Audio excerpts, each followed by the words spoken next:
You don't like Donald Trump, do you? I don't respect the manner in which he has carried out the presidency. Okay. You despise Donald Trump, don't you? No. You just can't bring yourself to say that he didn't violate the law? No. Who appointed you to the United States Supreme Court? I was appointed. That determined, isn't it a court of final jurisdiction decides what's constitutional and not? In fact, aren't most acts of Congress presumed to be constitutional?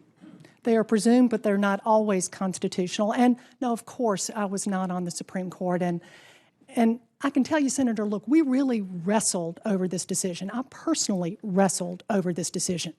And it was not one that I took lightly at all. But it was because I took my responsibility seriously as acting Attorney General. I believe you believe what you're saying. Yes. That question right there. Who appointed you to the United States Supreme Court? That's the whole point. That's what this fight is really about, and it's exactly why Senator Kennedy is a national asset. What you're about to see is a clear, methodical takedown of a bureaucrat who forgot her lane. On one side, you have Sally Yates. She wasn't elected by the American people at all. She was a government official from the Obama era. But in this moment, she's acting like her personal opinion carries more authority than the choice voters made in an election. But then in walks Senator John Kennedy. He's not just playing politics. He's a veteran attorney who understands exactly what's at stake here. He sees the overreach. He sees the power grab. And he's not about to let it slide. No single official gets to override the system just because they disagree with the outcome. Kennedy is basically reminding everyone watching, you don't get to rewrite the rules because you don't like who won. What you're about to see is him calmly but firmly putting that line back in place. Stick around for this one. Ms. Yates, Dr. Clapper, thank you both for your years of service to the American people. Ms. Yates, I want to start with you. You declined to support, to defend President Trump's executive order because you thought it was unconstitutional. Is that correct? That's correct, yes. Okay. And you believe that no reasonable argument could be made in its defense. Is that correct? Well, I don't know that I would put it in that way, Senator. This was the analysis that we went through. Okay. Let me stop you because I've got a whole bunch of questions. Okay.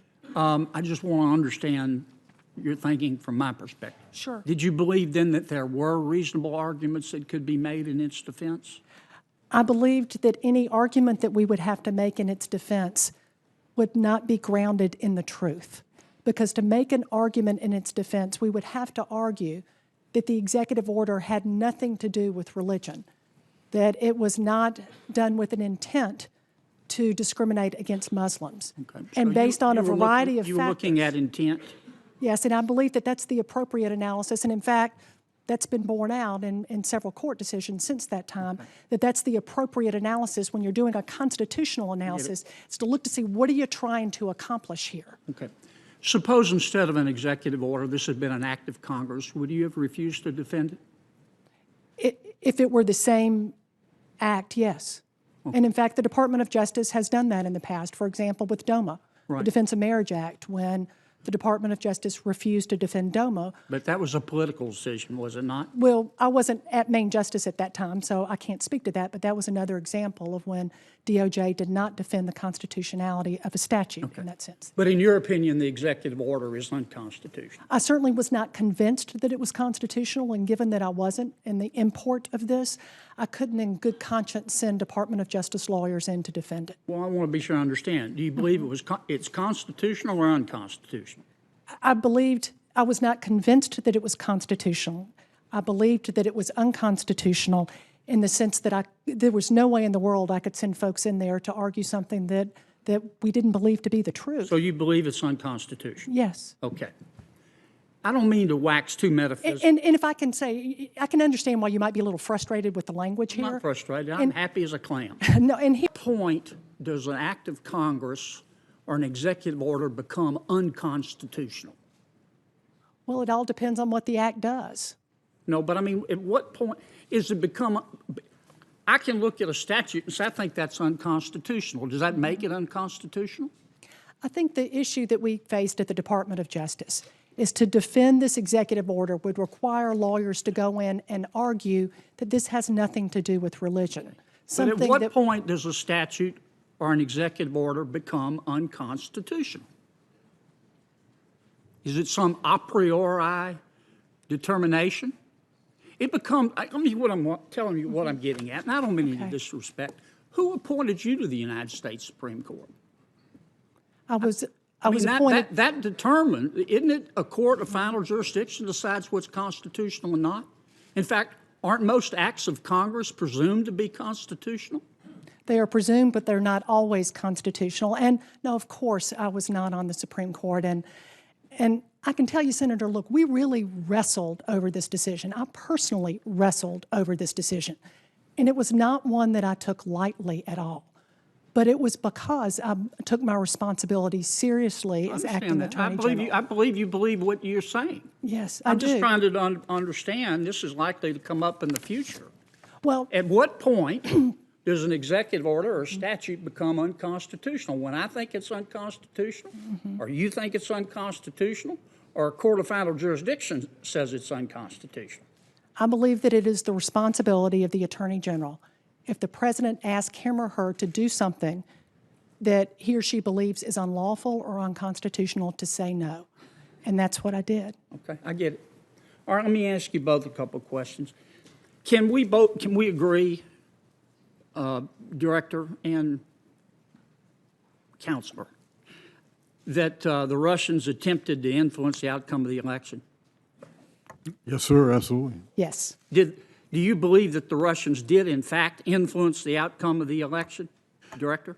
In our intelligence community assessment, we made the point that we could not make that call. The intelligence community has neither the authority, the expertise, or the resources to make that judgment. The only thing we said was we saw no evidence of influencing voter tallies in any of the 50 states. But we were not in a position to judge what actual outcome on the election. How about you, Ms. Yates? I don't know the answer to that. I think that's part of the problem is we'll never know. Okay. Have you ever heard, the Russians have been doing this for years, have they not? I'm not minimizing what they did. I think they did try to influence the election. It's absolutely true. As I pointed out, as I mentioned in my opening statement, sir, they've been doing this since at least the 60s. Okay. The difference, however, was this is unprecedented in terms of its aggressiveness and the multifaceted campaign that they mounted. That's new. General Clapper, have you ever leaked information, classified or unclassified, to a member of the press? Not wittingly or knowingly, as I said in my statement. Classified or unclassified? Well, unclassified is not leaking. Unclassified, that's somewhat of a non sequitur. Have you ever given information to a reporter that you didn't want to have your name connected with, but you wanted to see it in the paper? I have not. I've had many encounters with media over my career. I'm sorry about that. How about you, Ms. Yates? Now, other than situations where the Department of Justice would arrange, for example, for me to talk on background with reporters about a particular issue, to educate them about that, no, I've certainly never provided classified information, and that would be the only kind of background information. Do you know? And I've done the same. Wow, just wow. Every time, he nails it. Let's break this down in simple terms. Notice how he starts. He's not yelling. He's not angry. He's calm and steady. He asks a clear question. You refuse to defend the president's order? She answers confidently, yes, Senator, like she's proud of it. But she doesn't realize she just walked into a trap. She starts explaining herself, talks about her analysis, her intentions, and how she couldn't defend what she believed was a lie. But here's the key question: who decides it's a lie? Her? That's the whole issue.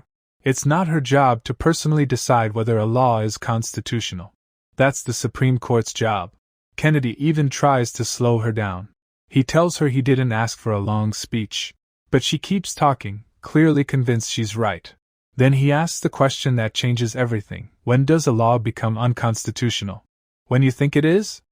Or when the Supreme Court says it is? She hesitates. Because she knows the answer. She tries to shift the topic, but he cuts straight through it. Who appointed you to the Supreme Court? Boom. Silence. That one line sums it up. In America, we have separation of powers. The executive branch enforces laws. The courts decide if they're constitutional. One government official doesn't get to act like the Supreme Court just because they disagree with the president. Then he switches topics to Russia.